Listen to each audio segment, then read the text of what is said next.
So for the record, my name is Mark Herman. I'm the elected constable here at Precinct 4.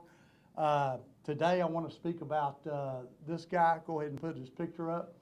This gentleman, Brian Blaine, last Friday, my office received a complaint from a parent that had, she has a 13-year-old female child that went to her parent about this individual allegedly sending explicit messages to her over her phone. And we took a police report, launched a criminal investigation, and our undercover units took over her phone and began having a verbal dialogue with this individual where he agreed to have sex with her and basically was in the process of grooming this 13-year-old child. This individual agreed with our undercover officers to meet them on Friday evening at a local elementary school. When he showed up, he was quickly arrested at the school in the parking lot. Currently, he is in jail. We filed on him Friday for online solicitation of a minor. He is in under a $200,000 bond. We do feel possibly, because according to our 13-year-old complainant, she was with a group of friends in the Grogan Mill Villages subdivision, which is actually in Montgomery County, when she met this individual. Her and a group of girls were walking down the street. This guy approaches them. They start having dialogue. According to the other kids, this individual is known as the Candy Man in that subdivision because he's always giving candy out to kids and talking to kids, and kids are always hanging out at his house. Being that that is in Montgomery County, I have spoke with Constable Ryan Gable. This is going to be a joint department investigation with our office and his office, because apparently some of these other kids that have been around this individual are going to need to be interviewed, and they're going to, we need to try to determine if there's any other illegal activities going on with this man and the kids up in Montgomery County. Our victim lives here in Harris County, which is where she reported it. The online solicitation took place again on Friday here in Harris County, and he was quickly arrested. We are asking if there are any other potential victims out there, or you're a parent and your kids come to you saying that they've had interactions with this guy of information that we need to know.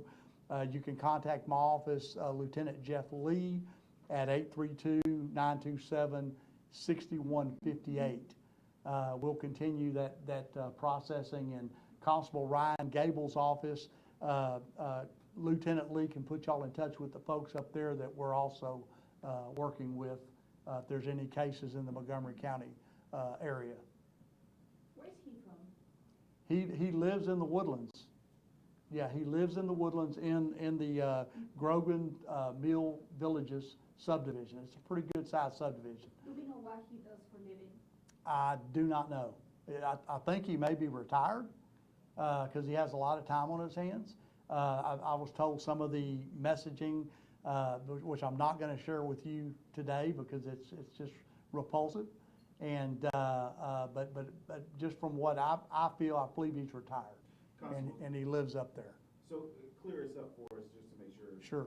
So you said that he approached this young girl with a group of other young people, and so how was he able to interact with her online? Well, he went the days preceding Friday, her and some girls were in that subdivision, and he approached them, started talking to them. Some of the girls clearly knew him. She felt comfortable enough to give him her information, her accounts, and to start having dialogue with him. And now, again, the context of it, how he did it, you know, I'm not going to get into the investigation, but clearly he groomed her and got an opportunity, and then on Friday tried to exploit that opportunity, and you know, justice was waiting when he arrived. So she gave him access. She gave him social media accounts. Yep. She gave the access. And you've named which platform? I'd rather not. Yeah, I'd rather not. And you said he was known as a person who was friendly with children. Yep, So- he is known in that community, according to our complainant, as the Candy Man in that particular subdivision. And, you know, we feel confident that once this story gets out, people will see him, his picture, and there will be more people coming forward, you know, with possible more criminal activity with him. That's how in he was with the kids in that community. Does he have a criminal history? I do not know. Any common denominator in the victims? No, but most of the kids that he is hanging around with in that subdivision were her age.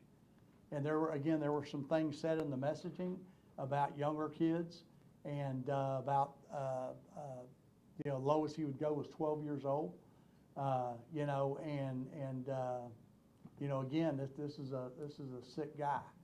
And, you know, I was happy to see the $200,000 bond. More importantly, I was happy to get him identified and get him off our streets. And, you know, but I will say this, the parent and victim in this case clearly had a good relationship. And any kids out there that has something like this happen, go to your parents. You know, and if you're a parent out there, always monitor your kids' social media, you know, and their phones. It's just a good thing in this day and time, but in just looking at this case, this individual here was clearly grooming this young, you know, 13-year-old girl. So it was predominantly female? Mhm. Females that she was Yes. Can you tell us which school the proposed meetup was at? I'm not sure. It was one of the elementary schools in our North Central District. But the school, you know, the day of this event, we did notify the school. They were put on a brief lockdown while we operated the operation there. Parents have all been notified about it. They were notified after the fact. And no kid was ever in danger, because where they actually met was kind of away from the school, but on the school grounds. So Did he pretend to be younger, like a teenager? Nope, No? she knew exactly, she met this guy. She met this guy in the subdivision in the days preceding, and with her other friends she was with in this subdivision. And so the minute he decided to make this meetup, that's when she and her family contacted you? Well, he was messaging her some things before we even got involved, which made her feel very uncomfortable. And it made the 13-year-old go to her parent. And once her parent saw some of this stuff, she immediately contacted our office. We went out and took a report and immediately mobilized our investigative unit. Patrol went to the location. It was a patrol call, patrol deputies. And our undercover folks and CID went out there and basically handled it from there and just started talking to him on the phone and stuff like that. And then he came out and thought he was meeting with her, but it was us.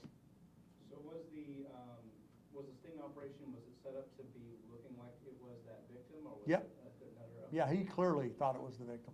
And please understand, our folks that do this, and Constable Gable has a great team up there do the same thing. They're trained. They have specific guidelines and policies they've got to follow when they speak to these suspects online. Everything met the criteria, but he sincerely felt it was the 13-year-old girl that he had been talking to. And you know, it worked out for us. And again, just to get him off the streets and, you know, get him arrested is a good thing for our communities. So the initial contact, he messaged her? I'm sorry? The initial contact? Yes. He messaged her Yes. and you guys took over? Yes. Yeah, there were several back and forth before we ever got involved. But he was clearly, just from what the investigators have told me, he was grooming her, and he thought he had her to the point where he could literally meet and have sex with her, because that's what their agreement was. And when we arrested him. Constable, your law enforcement as well as others in the area have a lot more technology, a lot more resources to catch these guys. What would your message be to anyone else who decides to even try to do something like that? Well, you know, first of all, nothing surprises me in this day and time. You know, it's against the law to do that, you know, first of all, and morals and ethics, I mean, that comes later. But this guy here is clearly a threat to our kids. And I tell our kids, you know, if you don't know an adult, just because somebody vouches for him and says, hey, he's a good guy or he's a friend, clearly in this case, our 13-year-old victim felt uncomfortable enough to go to her parent. You know, I think communications, having a relationship with your kids, keeping tabs on your kids, is, as in this case, is what made this possible, if that makes sense. Do you So- think that we seem to be covering stories like this so much lately? Do you think it's a matter of more people attempting to do these things, or the technology catching them a lot? I think it's probably a little bit of both. Yeah, it's a little bit of both. And understand, the more of anything you have, the more people, the more problems you're going to have. That's just the way it is. But I think it's a little bit of both. But we do have certain technologies, and we have certain things that we would never reveal. But our biggest you know, way to counteract this is through the people we serve. And the people we serve felt confident enough to come to us and us to bring this to conclusion. But now, and what we need your outlets for is to get this guy's face and name out there in the subdivision he lived in. And if your kids was going to this guy's house frequently, we want to hear from you. We want to talk to your kids at this point. And that would be Constable Gable and his team, because it's in Montgomery County, but just to ensure there was no other illegal activities going on. Other than the kids hanging out at his house, do you have any evidence of any other victims at this time? We have no evidence of any other victims at this point. But I can tell you, in doing this 40 years, a leopard never changes its spots.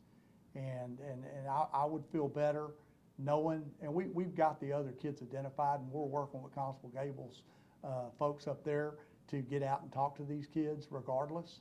But there may have been some other kids that know this guy and been around him, and some things could have happened, and we want to hear from you, if that's the case. Some serious charges. What could he be facing? Oh, he could be facing a long time in jail, up to 99 years. But he's 65 years old. I'm almost positive he is retired, and he has nothing to do but sit back and think and scheme and figure out how to manipulate our kids, you know.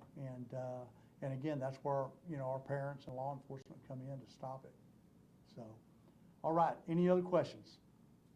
Okay, we're going to blast a media release out to all your outlets.